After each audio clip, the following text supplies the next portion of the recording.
Bon, bonjour messieurs, dames. Alors aujourd'hui, le but est de monter des étriers Baer 6 pistons à l'arrière de la voiture.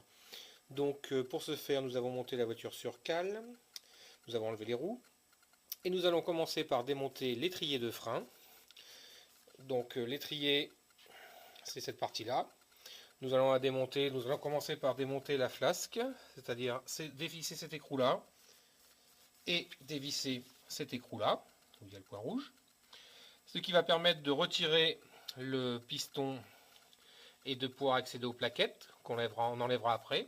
Ensuite, nous allons sortir la durite qui est ici. Nous l'enlèverons aussi.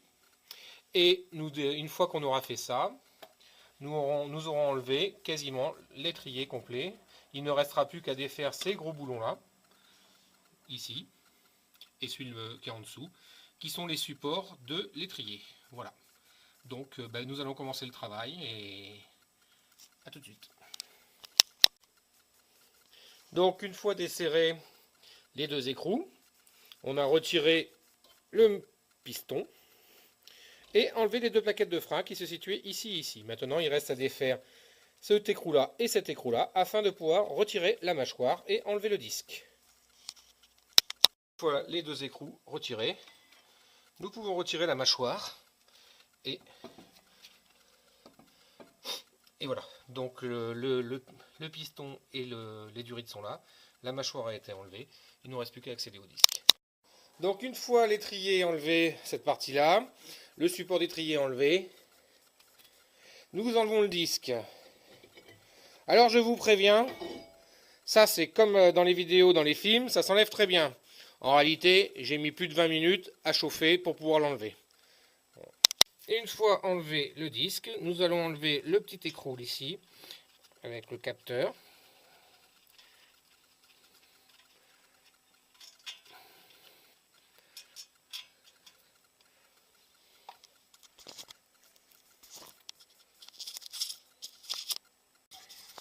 Ensuite, nous allons nous attaquer à desserrer tous les écrous qui sont ici, sur la boîte du pont, afin d'ouvrir le pont et de pouvoir accéder aux pièces à l'intérieur, lesquelles nous allons démonter aussi.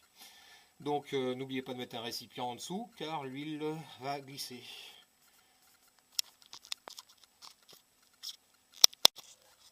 Vous n'oublierez pas d'enlever la barre panhard avant d'enlever le capot, car il ne sortira pas si la barre est encore en place.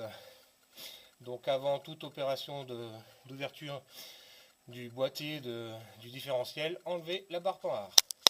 Donc, une fois enlevé la barre panhard et le carter de protection, nous avons accès au différentiel. Donc là, nous allons devoir dévisser la petite vis où il y a le point rouge, et ensuite sortir l'axe où il y a le point rouge.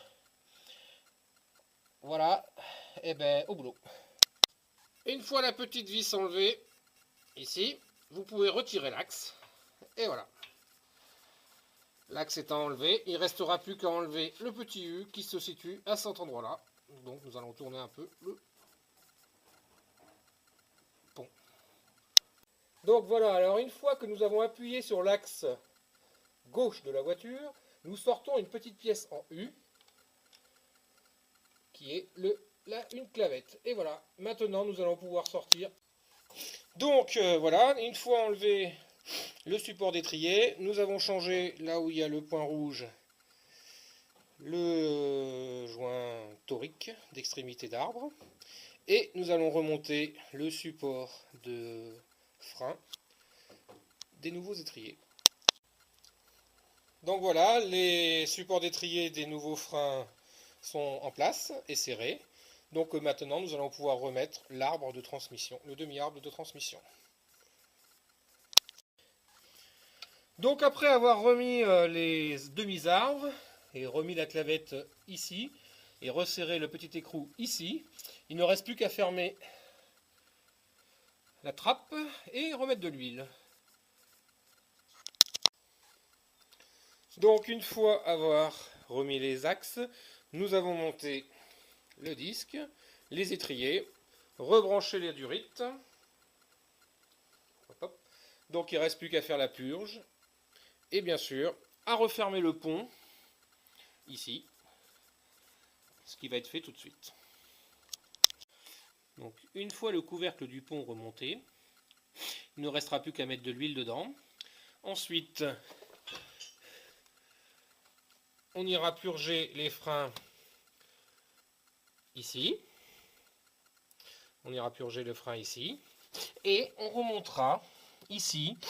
Nous avons remonté le câble de frein à main d'origine, ici et ici, avec la glissière d'origine. Et puis, comme c'est un plug and play, il y a juste à remettre en route et ça fonctionne. Voilà, et voilà, la fin du montage.